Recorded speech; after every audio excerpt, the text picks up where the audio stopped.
Greetings! I'm going to do a quick video on this Dark Vision's final boss, the Dark Flesh Devourer. This is mostly for my own records, but if you end up learning anything from it, that's pretty cool too. We'll jump right in.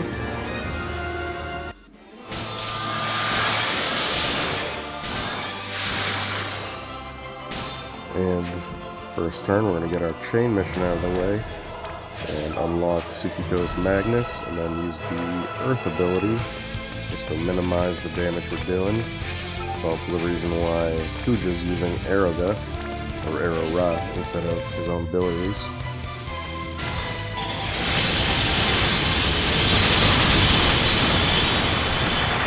And that takes care of that. Onion Knight will be reflecting a shell, and Aerith will protect and then shell. This way we have protect on our team and shell on the boss, so we don't have to worry about pushing thresholds, and we also get the physical mitigation for turn 4. Aerith is going to pause for the break resistance. Olive breaks fire. Kuja uses 10,000 needles for the Mirage. Surge is going to magnify. Onion Knight provokes. And Tsukiko uses Riki's Pouch LB buff. The LB fill buff. Which lasts 5 turns, so that'll take us to the end of the fight and make it a little easier on Olive.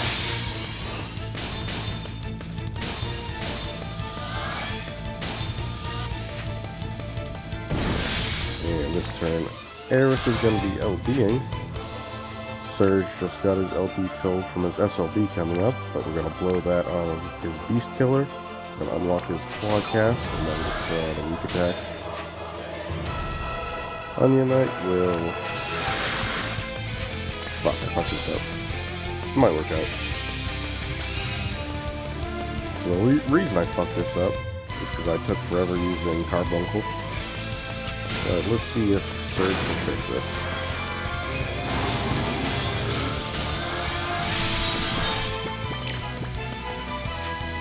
Kuja might be able to fix this. I'm going to use the Bolting Strike because it's a little more hits than uses in peril.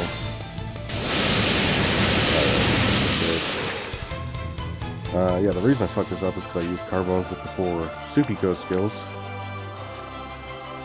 And she needs 2 LB crystals for her general mitigation.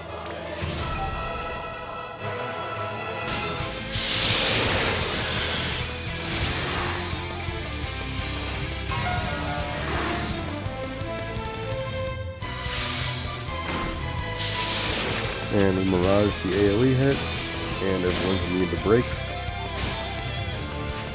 So now Surge is going to be just trying to build some LB crystals for Olive. And Olive needs 4. That was 2.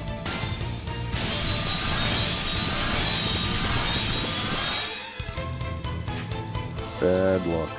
Okay. Well, not bad luck, but not good luck.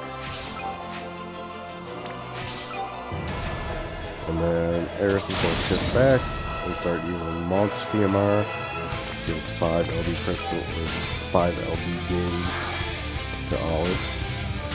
Kuja's going to use the Vision Card, and Onion Knight and Tsukiko boost him.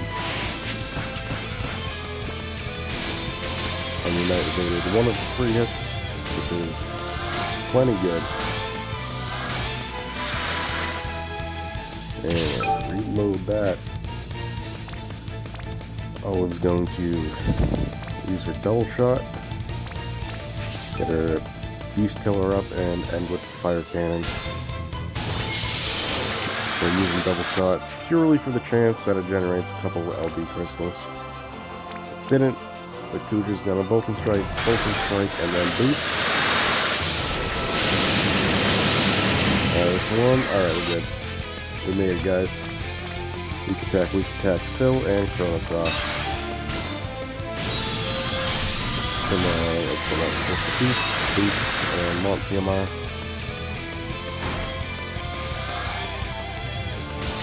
And as you see, Kuja actually has the provoke up right now. Onion Knight's only lasted 3 turns. He filled his purpose. He's built very tanky. And Aerith will shift and Holy. All of LBs. Kuja shifts and LBs. Onion Knight shifts and meteors. Alright. Sukiko's using Shining Karmic Retribution. And Surge will use his SLB.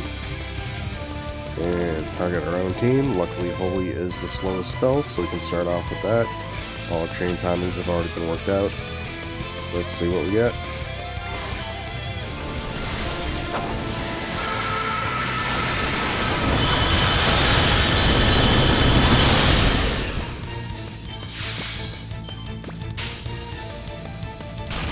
That doesn't look right. I might have fucked this macro up again somehow. No, that's right. 59 is what we're looking for.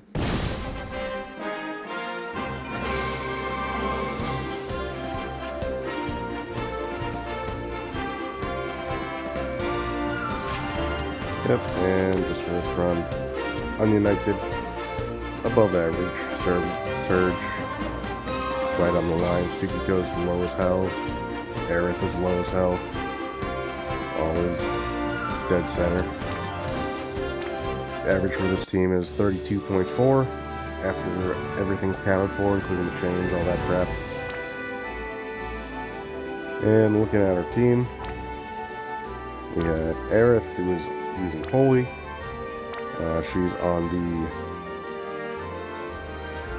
what's it called? The Chamber of the Vengeful Rod.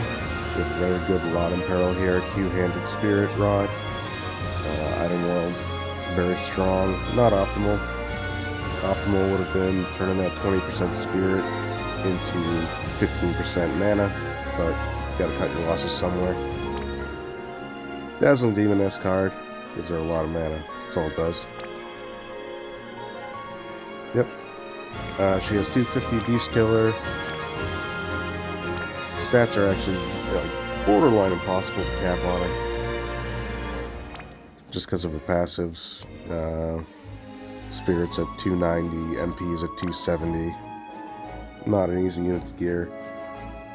The Kresnik SDMR is not optimal. That would have actually been the Clash of Wills Paladin Helm. I don't have that yet. Next week I will. And then I won't have to worry about things like that anymore. As far as her shift form, doesn't really matter. I gave her a bunch of MP because when I do these builds, I get paranoid that her MP won't be capped at the end of her own turns.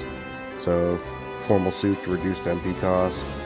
She also gets another 50% from the Dazzling card, which brings her to the cap of 80%. Lion Emblem, Positive Prosperity for break resistance. And a bunch of MP regen. All of this build is a little specific. So she's specifically made so that with 4 LB crystals, she will generate 50 LB in 2 turns. So with Aerith using Monster TMR twice, she needs exactly 4 crystals to hit her LB for turn 6 after using her SLB on turn 4.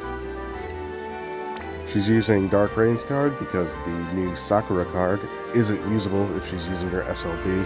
Her rotation just doesn't work out right. And Kuja. Kuja has the Eren Yes ring. Like I said, he's using that so that he can chain his crappy Esper spells, do a lot less damage on turn 1 for the chain. Besides that, he has 100% evasion, 100% passive provoke. He is tanking on turns 1 and 5 whenever Onion Knight's active provoke isn't up. And that way I don't have to gear Onion Knight for active or passive provoke. He has 10,000 needles, and he is using the Sakura card. He's using it over Sukiko because Sukiko loses a boost, and so it just ends up working out. And it's a little better for Kuja than Sukiko. Not a lot. Besides that, just built for damage. He has 150 base Beast Killer, so he's actually really easy to build here, as you can see. He's got the Hateful Agent on. He's got all of his flat stat gear, his own TMR boots, and daggers STMR. Surge, pretty straightforward. Regina STMR for the cap, and then just triple cow gear, his own STMR. Any random magic beast killer materia you got around. Magic true double hand. Helm mastery is pretty good. Doesn't really give him a whole lot over equip helm here, but there's no one who can use the flash helm better than him on my team, so he's got it. And Dark Rain card again. Onion Knight, Dazzling Demoness, and in base form, he is built for 100% evasion and maximum defense. 55% item world bonus on this hammer. He has the Dragon Quest Vision World Mirror of Shahal, which gives a double stack of Reflect, which is critical for this strategy, because on turn 4 the boss uses Arrow, so whoever's tanking is going to end up reflecting that, if they have Reflect up, obviously. And because the only time in my rotation that's open for a Carbuncle is Olive on turn 3, if he didn't have that double stack, he would just die as soon as he tried to reflect that fully on turn 6. Besides that, Dark Rain TMR, Magic Boost, nothing surprising there. And as far as his damage form goes, he's got 300% physical beast killer. He has 150 base, he's on effort for 125, and then he has Dingus's TMR, which gives him 500 flat magic and 50% beast killer, which caps him out. Light armor mastery and the new Ruler's chainmail. Very strong combo. He's using Arc's hat, which is the equivalent of Ruler's hat for him specifically. Magisters, just because there's no way to work chain cap into his build. He's very hard to build. It just kind of worked out this time that he was slightly better than Golbez on light teams. Tsukiko, she actually has a lot of auto-cast crap on here. Reason being that I like to give myself a little more time for the Carbuncle. As you saw, if you mess around, you gotta rely on the RNG for the Esper Orbs. Riku's Pouch gives the team 200% LB fill for 5 turns. So she's using that to lighten the load on Olive a little bit. And built for damage.